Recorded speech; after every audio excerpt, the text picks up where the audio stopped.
네, 기분이 태도가 되지 않게 하나님을 사랑하라라는 제목으로 말씀 나누겠습니다. TV에서 왕들이 타는 말을 이렇게 다큐인가요? 이렇게 나온 적이 있어요. 여러분, 왕들이 타는 말은 아무 말이나 타지 않습니다.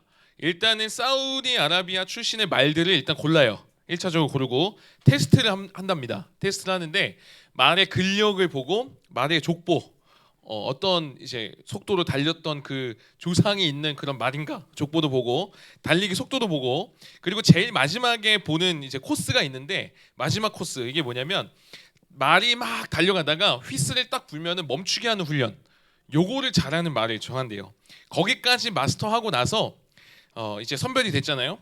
그 말들을 사막에 풀어놓는답니다. 사막에 딱 풀어놓고, 그러면 사막에 물이 없잖아요. 물이 없으니까 하나 둘 픽픽 쓰러진대요. 이제 어느 정도 튼튼한 말들만 남으면 그 말들을 또 다시 모아서 이 말들을 저 앞에 우물이 있는 딱 이게 물이 있는 곳에 두고 한꺼번에 풀어둔대요. 그럼 말들이 어떻게 하겠어요? 사막에 있었으니까 목이 마르니까 물을 향해 막 달려간대요. 그래서 그 물을 마시기 전에 휘슬을 딱 부는 거예요. 멈추는 휘슬. 그러면 그때 모든 말들이 미친 듯이 물을 막 먹고 있는데, 그때 딱 멈춘 말들에게 도장을 딱 씻습니다. For the king 하면서 딱 찍어요. 왕을 위해 쓰는 말이다. 딱 왕에게 적합한 말이다 해서 그 말들만 왕들이 탄다라고 이게 TV에서 이제 나왔습니다. 저는 그거 보면서 이런 생각했어요. 하나님께서 우리에게 가장 최우선적으로 원하시는 능력, 그리고 원하시는 것, 그거는 뭐 이 세상을 바꾸고 막 영향을 끼치고 이것도 있겠지만, 그거보다는 하나님께서 우리에게 원하시는 건 뭐냐면 삶 가운데 작은 순종이라는 생각이 들었어요. 정말 하나님이 원하시는 것은 하나님께서 말씀하셨을 때 그대로 살아가는 삶, 하나님이 원하시는 삶, 그거를 살아가고 있는가? 하나님이 원하시는 것을 맞춰서 우리가 살아가고 있는가? 하나님이 원하시는 예배 모습으로 살아가고 있는가? 하나님의 자녀의 모습으로 살아가고 있는가? 하나님이 말씀하셨어요. 여기까지다. 멈춰라. 그러면 그 말씀에 순종하며 살아가고 있는가? 이걸 하나님이 중요하게 보지 않을까 생각해 본 거예요. 오늘 우리가 읽었던 말씀 좀 길었지만, 오늘 이 말씀이 어떤 말씀이냐면 하나님 뜻에 맞게 살아가야 함을 이야기해 주고 있어요. 근데 오늘 말씀에 보면, 본문에 보면은 For the king, 이 말들과는 전혀 다르게 하나님이 원치 않는, 겉으로 보기에는 하나님 사람답게 살아가는 것 같은데 전혀 아니었던 인물이 등장합니다. 누구냐면 여로보암이에요. 여로보암. 누군지 알아요? 네. 이 여로보암은 왕입니다. 왕. 여러분, 다윗이 왕이었죠. 다윗의 아들 누구죠? 솔로몬도 왕이었어요. 근데 이 솔로몬이 말년에 하나님의 뜻을 따르지 않고 다른 여러 신들을, 우상을 섬깁니다. 그래서 하나님이 어떻게 하시냐면 이스라엘이라는 나라를 둘로 나눠요. 그래서 일부를 솔로몬 신하에게 주겠다 말씀하세요. 그 신하가 바로 여로보암이에요. 이 여로보암이 그래서 이 나라를 딱 갖게 되고 북쪽 이스라엘 10지파를 다스리는 왕이 됩니다. 그걸 북이스라엘이라고 하죠. 그러니까 지금 하나님의 나라로 칭해졌던 이스라엘이 나눠진 거예요. 이쪽 보면 북이스라엘 여로보암, 밑에는 남유다, 이렇게 두 팀으로 나눠지게 된 겁니다. 여러분, 근데 문제가 있었어요. 이들이 원래 예배 드렸던 장소가 어디 있었냐면 남유다에 있었어요, 밑에. 근데 이제 나뉘었으니까 어떻게 해야 되죠? 하나님이 원하시는 예배 모습이 있었고 하나님이 원하시는 예배 장소가 있었어요. 그러면 잘 훈련된 경주마처럼 For the king, 하나님 말씀하신 것처럼 그 왕을 위한 말처럼 그대로 순종하며 가야 되는데, 하나님 말씀 따라 가야 되는데, 이 북쪽 이스라엘 왕이었던 여로보암이 상황이 이제 그렇게 안 되니까 그 이유만으로도 마치 야생마처럼 자기 마음대로 하기 시작한 거예요. 상황이 안 되면 여러분, 하나님 말씀 무시해도 되나요? 상황이 안 돼요. 지금 이 여로보암은 상황이 안 되니까 그냥 마음대로 예배 초소를 자기 마음대로 만들어요. 그리고 상황이 안 되니까 심지어는 금송아지를 만들어서 야, 이거 하나님이야, 여기에 예배드리자, 이렇게 얘기하는 거예요. 여러분, 그래도 돼요? 상황이 안 되니까 어쩔 수 없이 그렇게 했다는데 맞나요, 이 모습? 그렇게 해서 백성들에게 이렇게 제사 드려라 해서 백성들도 거기에 절합니다. 예배드려요. 그리고 자기들은 우리 하나님 사랑한다, 하나님 예배 잘 드렸다, 하나님께 이렇게 잘했다, 본인들은 신실한 하나님의 사람들이라고 착각하면서 멸망의 길로 가게 되는 거죠. 이게 굉장히 안타까운 모습이에요. 상황이 안 된다고 시작한 한 사람의 타협이 많은 사람들의 불행의 길로 인도하게 되는 거죠. 여러분, 한 사람의 잘못된 선택이 이렇게 안타까운 길로 가게 하는 엄청난 모습을 보게 됩니다. 우리의 모습을 한번 생각해 보세요. 여러분 혹시 그렇게 이 여로보암처럼 타협하고 있는 거 있지 않아요? 예배, 상황이 이러니까, 내가 지금 상황이 이러니까 갈 수 없는데, 내가 상황이 이러니까 바쁜데, 찬양, 상황이 이러니까 뭐 다 안 하는데, 공부, 상황이 이러니까 이 정도 하면 되겠지. 상황에 따라서 자꾸만 다르게 내 마음대로 해석하는 모습 있지 않은가 우리가 생각해 봐야 된다는 거예요. 여러분, 꾸준히 베스트셀러 코너에 자리를 지키는 책 중에 이런 책이 있어요. 기분이 태도가 되지 않게 라는 책이 있습니다. 본 적 있어요? 봤어요? 표지만? 네. 이 책 제목이 말해주듯이 기분이 태도가 되지 않게, 이게 사실 드라마에서도 명대사로 꼽힌 대사가 있어요. 이런 대사였어요. 아니, 기분이 안 좋으면 안 좋은 거지 왜 기분이 태도가 되냐고. 어디 일하러 와서 기분대로 징징거려. 이런 대사가 있었어요. 이런 대사. 기분이 안 좋은 건 안 좋은 거고, 기분이 안 좋아도 태도는 바르게 해서 일해야 되는 거죠. 우리의 상황이 안 좋으면 안 좋은 거고, 태도는 달라야 된다는 것을 얘기하고 싶은 겁니다. 여러분, 우리의 기준은 내 기분이 아니에요. 우리의 기준은 내 감정이 아닙니다. 우리의 기준, 내 상황이 기준이 되어서는 안 되는 거예요. 우리의 기준은 내가 아니고, 우리의 기준은 상황이 아니고, 우리의 기준은 친구들이 아니고 하나님이 되어야 된다라는 것을 얘기하고 있는 겁니다. 그런데 오늘 여로보암은 어떻게 됐죠? 여로보암의 기준은 뭐였냐면 내가 기준이었어요. 그리고 상황이 기준이 되고, 이 상황이 태도가 된 전형적인 모습이 바로 이 여로보암의 모습입니다. 상황이 그러니까, 내 마음이 이러니까, 진짜 따르고 기준이 되어야 될 하나님은 사라져버리고 자신이 기준이 되어서, 상황이 기준이 되어서 마음대로 하는 모습이 오늘 등장하는 겁니다. 우리는 생각해요. 이렇게 살면 괜찮을 거야. 이렇게 해도 되겠지. 이게 있으면 행복할 거야. 이게 진짜 성공이야. 상황도 그렇고 세상도 그렇게 얘기하잖아. 그래서 하나님이 원하시는 길이 있음에도 불구하고 하나님이 원하시는 게 뭔지 우리는 어느 정도는 알아요. 그죠? 이웃사랑 맞잖아요. 해야 되잖아요. 어느 정도 알아요. 근데 그거 알면서도 눈앞에 있는 것, 사람들이 말하는 것, 내가 보기에 이거 있으면 좋을 것 같은 것을 선택하면서 어떻게 살아가는 거죠? 상황이 태도가 되어서, 내 감정이 태도가 되어서, 내가 기준이 되어서 살아간다는 거예요. 이렇게 살아가면 여러분, 하나님이 원하시는 삶을 살아갈 수가 없어요. 하나님이 바라시는 진짜 행복을 누릴 수가 없다는 거예요. 여러분, 제 딸 4살 된 하율이가 계란 알레르기가 있어요. 그래서 계란을 못 먹어요. 먹는 게 제한돼요. 근데 그 중에 계란이 안 들어간 것 중에 진짜 좋아하는 게 있는데 바로 엔티엔스 프레질. 이거 엄청 좋아해요. 뭔지 알아요? 몰라요? 김천에 없긴 해요. 그래서 모를 수 있어요. 좀 큰 도시에 있어요. 엔티엔스 프레질 이거 한번 사와야겠는데. 하여튼 그거 혼자 한 통 다 먹어요. 하나 사면 혼자 다 먹어요. 그만큼 좋아하는데 같이 나간 적이 있어요. 같이 나가서 엔티엔스 프레지를 먹게 되었어요. 앉아서 먹는데 하율이가 너무 잘 먹는 거예요. 아빠 하나만 줘. 안 줘요. 계속 먹어요. 하율아 이제 그만 먹고 가자. 근데 하율이가 안 간대요. 싫다는 거죠. 이거 먹어야 된다는 거죠. 지금 먹는 게 행복하고 지금 너무 좋은데 왜 가자고 자꾸 그러냐고. 그때 함께 있었던 곳이 백화점이었어요. 백화점을 잘 안 가는데 그 백화점 상품권이 생겨서 하율이 이제 옷 사줘야겠다 해서 간 거였어요. 이제 일어나서 제 손을 잡고 가기만 하면 하율이가 그렇게 원했던 드레스, 엘사 드레스 살 수 있었거든요. 공주 드레스 살 수 있었는데 그날 결국 드레스 샀을까요? 못 샀을까요? 못 샀어요. 못 샀어요. 그 엔티에스 프레시 먹더니 또 먹고 싶대요. 안 가고 싶대요. 이거 사달라고. 다른 거 다 필요 없다고. 이거면 된다고. 하율이는 이미 뭐가 된 거예요? 그 상황과 기분이 태도가 돼버린 거예요. 프레질 그거 하나면 된다는 거죠. 그거 하나만 구하다가 결국 더 이상 아무것도 얻지 못하고 그냥 집으로 돌아와야만 했습니다. 우리가 그래요. 오늘 말씀해봤던 여로보암이 그래요. 이거면 된다는 생각, 이 정도면 된다는 그 생각. 그래서 괜찮다고 생각은 하지만 하율이가 프레질만을 구하다 보니까 더 좋은 것, 엘사 드레스 그렇게 좋아했던 것 있는데도, 살 수 있는데도 누리지 못했다는 거예요. 심지어 이번 추석에 목사님 친동생이 있어요. 남동생 2살 동생이 있는데 2살 밑에 동생이 있는데 저희 하율이한테는 작은 아빠죠. 그죠? 저는 물론 굉장히 선하고 착하게 생겨서 그렇죠? 근데 제 동생은 약간 좀 날카롭게 생겼어요. 눈빛이 좀 더 저보다 날카로워요.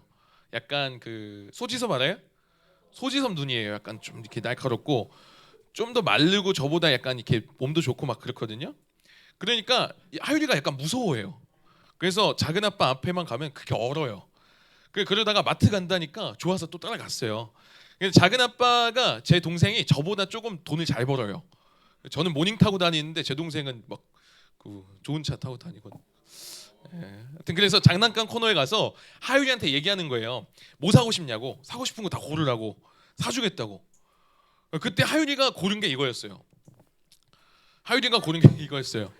요 안경하고 요 핸드폰 모형 그리고 지금 보일지 모르겠는데 메고 있는 가방. 요거 근데 이거 비슷한 거 집이 있었거든요. 저랑 아내는 이거 아니다. 이거 아니다. 하윤이가 집은 장난감 내려놓고 이거 아니다. 그거보다 비싸고 좋은 게 있다. 야 훨씬 좋은 거 이거 있다. 이건 아빠 사줄 수가 없다. 이거를 사야 된다 하면서 딱 안겨줬거든요.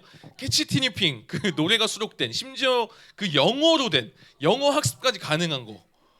그거 제가 도통 사주기 어려운 그 높은 금액. 전 금액이 이제 엄청 비싸게 돼 있길래 아내랑 야 이거다 이거 사야겠다.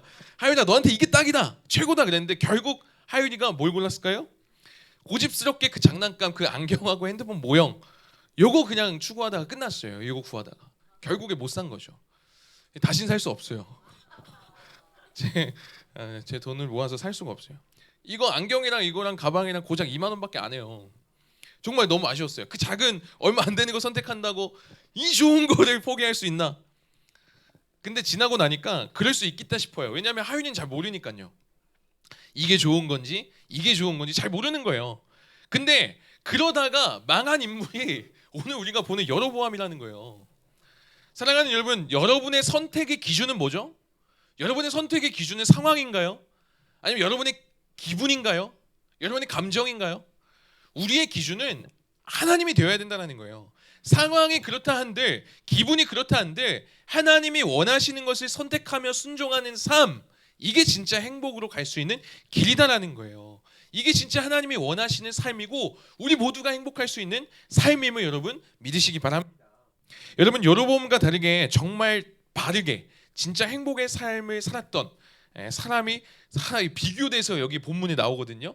하나님께서 사람을 보내셔서 이 여로보암을 교정시켜 주세요. 너 이거 아니다 하면서 얘기하는데 3절 한번 볼까요? 그 사람이 와서 이렇게 얘기합니다. 3절 읽습니다. 시작. 그날에 그가 징조를 들어 이르되 이는 여호와께서 말씀하신 징조라 제단이 갈라지며 그 위에 있는 재가 쏟아지리라 하매. 여로보암이 송아지 이렇게 놓고 막 제사 드리고 있으니까 하나님의 사람이 와서 이렇게 얘기한 거예요. 야, 이 제단 갈라지고 무너질 거야. 하나님이 말씀하셨어. 정신 차려라고 얘기한 거예요. 여러분 어떤 사람이 와서 그렇게 얘기하면 여러분 그 말 믿겠어요? 여로보암 당신 잘못됐습니다. 이 제단 무너질 겁니다. 하나님이 이렇게 말씀하셨습니다. 그러고 있는 거죠.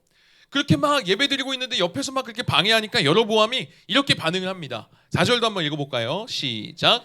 여로보암 왕이 하나님의 사람이 베델에 있는 제단을 향하여 외쳐 말함을 들을 때에 제단에서 손을 펴며 그를 잡으라 하더라. 그를 향하여 편 손이 말라 다시 거두지 못하며. 자, 여로보암이 어떻게 됐죠? 여로보암 입장에서는 갑자기 막 예배 방해하고 제사 방해하니까 야 방해꾼이 헛소리한다 쟤를 잡아라 하면서 손을 이렇게 뻗어서 야 잡아 쟤 말도 안 돼 했는데 성경에 보니까 어떻게 됐대요? 그 팔이 말라버렸대요. 쪼그라든 거예요. 여로보암 입장에서는 갑자기 말도 안 돼서 막 외쳐서 그렇게 한 건데 손이 쪼그라든 거예요. 못 쓰게 돼버린 거예요. 보세요. 여러분 여로보암은 본인의 상황이 기준이 되고 기분이 태도가 되어서 내 마음대로 예배드리고 내 마음대로 살아간 결과가 뭐였어요? 결국 손이 말라버린 거예요. 여러분 우리도 그래요. 우리 생각에는 이렇게 살면 괜찮겠지. 이게 있으면 행복하겠지. 이 정도면 될 거야. 이게 진짜 성공이지. 그렇게 살아갔던 삶의 결과가 행복이 아니라 결국에는 말라버리는 결핍과 아픔일 수 있다는 거죠. 실제로 그렇잖아요. 여러분 이 시대에서 풍요롭게 살아가고 있잖아요. 사람들 잘 살아가고 있잖아요. 다 행복하기 위해서 나름 뭔가를 추구하면서 살아가고 있어요. 돈을 추구하든 성공을 추구하든 높은 명예를 추구하든 그런 것들을 위해 많은 사람들이 막 열심히 살아가는데 그 사람들이 진짜 행복하게 살아가고 있나요? 그렇다면 할 말은 없어요. 근데 많은 사람들이 그렇게 살아가지만 여전히 공허하고 여전히 힘들다 그러고 여전히 우울하다 그러고 왜 그러는 거죠? 계속해서 그걸 추구하며 살아가지만 그 결과는 여전히 말라만 가는 삭막한 시대를 살아가고 있다는 거예요. 그걸 보면서 우리는 그렇게 살아가는 게 정답이 아니구나라는 것을 알고 하나님 말씀대로 살아가야 되겠구나라는 것을 생각해 봐야 된다는 거죠. 그런데 그걸 알면서도 여전히 상황이 태도가 되고 기분과 내 감정이 기준이 되어서 살아가는 그런 모습, 그런 잘못들이 있다는 거예요. 여로보암은 그런 잘못을 저지르고 있었다는 거죠. 결국 이 하나님의 사람이 말한 대로 됩니다. 5절 마지막으로 읽어볼게요. 어떻게 됐는지 시작. 하나님의 사람이 여호와의 말씀으로 보인 징조대로 제단이 갈라지며 제가 제단에서 쏟아진지라. 네, 실제로 이렇게 돼요. 제단이 막 갈라지고 이렇게 돼버리는 거죠. 그제서야 여로보암이 깨달아요. 아, 하나님이 진짜 말씀하셨구나. 진짜 하나님이 이렇게 하시는구나. 그래서 여로보암이 그때 정신을 차려요. 살려달라고 해요. 결국 이 하나님의 사람을 통해서 이 말라버린 손이 다시 회복이 됩니다. 여로보암과 이 하나님의 사람을 통해서 우리는 한 가지를 알아야 돼요. 볼 수 있어야 돼요. 뭐죠? 자기가 원하는 대로, 자기가 기준이 되어, 상황이 태도가 되어, 기분이 태도가 되어 살아가는 삶이 진짜가 아니라 하나님이 기준되어 하나님 말씀대로 사는 삶, 그게 진짜라는 거. 정말 하나님을 선택해서 살아가는 삶이 우리가 가야 될 길임을 오늘 말씀을 통해 알려주고 있는 겁니다. 물론 그렇게 살아가는 게 쉽진 않아요. 다른 사람들 다 거짓말하고 다른 사람들 다 나의 욕심 부리면서 살아가는 거, 그런 사람들이 더 앞서가는 것처럼 보이고 나 혼자 하나님 사랑한다고, 이웃 사랑한다고 하는 게 너무 멍청해 보이고 너무 약해 보일 수 있어요. 그래서 우리에게 필요한 게 뭐냐면, 그때 필요한 게 뭐냐면 바로 사랑입니다. 사랑. 하나님의 사랑이요. 하나님을 더 사랑해야 돼요. 그래서 여러분, 만약에 하율이가 저를 좀 더 사랑했다면, 그 프레실보다 저를 더 사랑했다면, 그 프레실을 뒤로하고 그 장난감보다 저를 더 사랑했다면 제가 원했던 거, 제가 말하는 거 선택했을 거예요. 그리고 더 많은 걸 누릴 수 있었겠죠. 지금 엘사 드레스 입고 교회 왔겠죠. 마찬가지로 우리가 하나님을 사랑하고 하나님의 말씀 따라 살아가야 할 때, 이게 잘 안 될 때 필요한 건 뭐냐면 하나님을 더욱 사랑하는 게 필요하다라는 거예요. 여러분, 하나님 좋자고 그렇게 말씀하시겠어요? 하나님이 여러분을 얼마나 사랑하시는데요. 여러분이 정말 행복했으면 좋겠고 여러분이 진짜 잘 살아갔으면 좋겠어서 하나님이 지금도 손짓하면서 말씀하시는 거예요. 이렇게 살아가자. 이게 다 우리를 위함이고 우리의 행복을 위함이고 우리의 더 나은 삶을 위함이다라는 거예요. 말씀을 맺도록 하겠습니다. 제가 대학 시절에 알고 지냈던 형이 있어요. 이 형은 미국에서 유학을 했는데 지금도 미국에 있어요. 미국에 있는데 미국 그 대학교 여러분 가면 아시겠지만 마지막 학기 그 논문 쓰거든요. 쉽지가 않아요. 논문 이게 쓰는 게 정말 어려워요. 근데 이 형이 논문 마지막 학기에 정말 바빴어요. 근데 이 형의 여자 사람 친구가 이 형의 학교로 미국 유학을 오게 됩니다. 그 중요한 마지막 학기에 얼마나 그 여사친의 미국 적응을 도와주던지 이 형이 제정신이 아닌 것 같았어요. 수업도 안 들어가고 막 이사 도와주러 가고 논문도 안 쓰고 매일 같이 막 장 보러 가고 마트 소개하고. 그래서 제가 그 형한테 말했어요. 형, 정신 차려라. 가장 중요한 시기에 이거 너무 낭비하는 거 아니냐. 왜 그러냐. 근데 2달 뒤에 둘이 결혼했어요. 그래서 제가 그 형한테 다시 이렇게 얘기한 적이 있어요. 아, 그게 낭비가 아니었구나. 평생 사랑을 잡기 위한 헌신이었구나 라고 얘기한 적이 있어요. 그때 깨달았어요. 여러분, 낭비가 사랑을 만나면요 헌신이 돼요. 근데 이 헌신이, 우리가 하는 이 신앙생활이 사랑을 잃으면 낭비처럼 느껴지는 거예요. 우리의 신앙생활이 그럴 때가 있어요. 내가 하나님께 드리는 이 시간들이, 그리고 예배와 이 기도들이, 이 헌신이, 섬김이 솔직하게 아까워지고 귀찮아지고 낭비라 여겨질 때가 있어요. 교회 다니는, 예수님 믿는 사람이라고 해서 친구들 사이에서 다들 욕하는데 나 혼자 억울하게 참고, 나도 내 할 말 하고 싶고 막 들이받고 싶고 화도 내고 싶고 주일날 퍼질러 자고도 싶고 막 그러고 싶은데 그럴 때 있잖아요. 그리고 하나님이 원하시는 길이 너무 힘들어 보여요. 어떻게 저들을 사랑해? 내가 보기에는 너무 불편한 거예요. 이렇게 살아가서는 이 세상에서 아무것도 못할 것 같은 거예요. 내 상황이랑은 잘 맞지 않는 거죠. 이렇게 사는 것이 너무 귀찮고 너무 낭비처럼 느껴질 때가 있다는 거예요. 여러분 시험 기간에 공부하는 게 더 낫지 않아요? 공부 밤새까지 하다가 주일날 그냥 더 자고 아니면 더 공부하는 게 낫지. 이렇게 나와서 예배 드리는 게 무슨 소용이에요? 이게 아깝다 느껴질 때가 있어요. 귀찮다고 느껴질 때가 있어요. 낭비라고 느껴질 때가 있더라고요. 사랑하는 여러분, 하나님의 말씀대로 사는 것, 하나님이 원하시는 삶을 사는 것처럼 이게 마치 낭비처럼 느껴지고 귀찮다고 이렇게 한다고 뭐 달라지겠나 싶을 때가 있지만 그럴 때 우리를 사랑하신 그 하나님을 더 사랑해야 된다는 거예요. 여러분 그 낭비라는 게 사랑을 만나면 헌신이 되는 거예요. 사단은 우리가 기쁨으로 시작한 이 신앙생활, 하나님을 사랑해서 시작한 이 삶 가운데 계산기를 주고 가요. 사단은 계속 계산하게 해요. 여러분 사랑의 계산이 섞이는 순간, 그래서 내가 뭔가를 넣은 만큼 돌려받지 못하면 이 시간이 너무 억울한 거예요. 낭비처럼 느껴지는 거죠. 여러분 그건 사랑이 아니라 투자인 거예요. 투자. 제가 여러분과 뭐 밥을 먹고 맞아요. 금요일날 그렇게 마라탕 막 먹였는데 여러분이 주일날 안 나왔어요. 그럼 제가 막 속상해요. 얘네 먹고도 안 나와. 먹튀했네. 이렇게 계산이 들어가는 순간 그건 사랑이 아니라고요. 여러분 신앙생활을 그리고 하나님을 이렇게 여기면 우리는 하나님의 말씀대로 살지 못해요. 너무 낭비처럼 느껴지거든요. 여로보암처럼 돼버립니다. 그냥 상황에 맞게, 기분에 맞게. 그래서 여러분 우리는 그 계산기를 버려야 돼요. 그 계산기를 버려야 돼요. 사랑은 계산하지 않고 기꺼이 낭비할 수 있는 겁니다. 왜냐하면 그게 헌신이니까요. 그게 진짜 사랑이니까요. 여러분 기독교의 한 획을 그은 위대한 신학자가 있어요. 어거스틴이라는 사람이 이런 말을 했습니다. 사랑하라, 사랑하라, 그리고 마음대로 하라. 이런 얘기가 있어요. 사랑해라, 그리고 마음대로 하라. 하나님을 사랑하라는 거예요. 하나님을 정말 마음 다해 사랑하라는 거예요. 그리고 나서 마음대로 하라는 거죠. 왜요? 여러분 하나님을 진짜 사랑하면요, 상황이, 기분이 내 태도가 되는 삶을 살아가지 않아요. 하나님 진짜 사랑하면요, 내가 기준되지 않아요. 하나님 정말로 사랑하면요, 기분 따라 살지 않는다고요. 하나님 정말 사랑하면 이 여로보암처럼 타협하며 살아가지 않는다고요. 여러분 꽃을 좋아하는 사람과 꽃을 사랑하는 사람의 차이가 뭔지 알아요? 꽃을 좋아하는 사람은 나를 위해 꽃을 꺾어요. 근데 꽃을 진짜 사랑하는 사람은 그 꽃을 위해 꽃을 가꿔줍니다. 여러분 하나님을 사랑하면 나를 위해 내가 원하는 대로 살지 않아요. 하나님을 사랑하면 하나님 위해 살아갑니다. 힘들고 귀찮고 공부해야 되는데 여러분 왜 나와 있는 거예요? 왜 예배 드리는 거죠? 하나님 사랑하니까요. 여러분 우리들이 왜, 선생님들이 왜 마라탕 만들어준 건가요? 예배 잘 나오라고요? 아니요, 사랑하니까요. 내일이면 우리 청소년들과 같이 몇 명과 같이 또 내일 낙도 가는데 차 타고 4시간 가야 돼요. 2박 3일 동안 온수도 안 나온대요.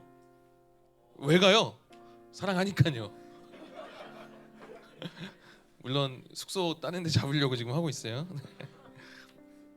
여러분 사랑하면 자신의 소중한 시간을 낭비하듯 쓸 수 있어요. 왜냐하면 그 사랑이 더해진 건 헌신이기 때문에 그래요. 사랑하면 자신의 소중한 것을 아무렇지 않게 줄 수 있어요. 그게 진짜 사랑인 거예요. 그 사랑이 저와 여러분에게 있었으면 좋겠어요. 그래서 여러분 정말 시간이 아깝다, 물질이 아깝다, 내 에너지가 아깝다, 여기는 신앙생활 가운데 자꾸만 계산하려고 하는 그런 모습, 그래서 상황이 기분이 되고 상황이 태도가 되고 기분이 태도가 되어서 내가 기준되어 살아가려고 할 때 여러분 꼭 기억하십시오. 하나님 더 사랑하세요. 하나님 더 사랑하세요. 그러면 그 낭비라 여겨지는 것들이 헌신이 되고 하나님이 기뻐 받으시는 삶이 되는 겁니다. 그 사랑으로 하나님을 더욱더 사랑하는, 그렇게 함께 걸어가는 저 여러분 되기를 주님의 이름으로 축복합니다.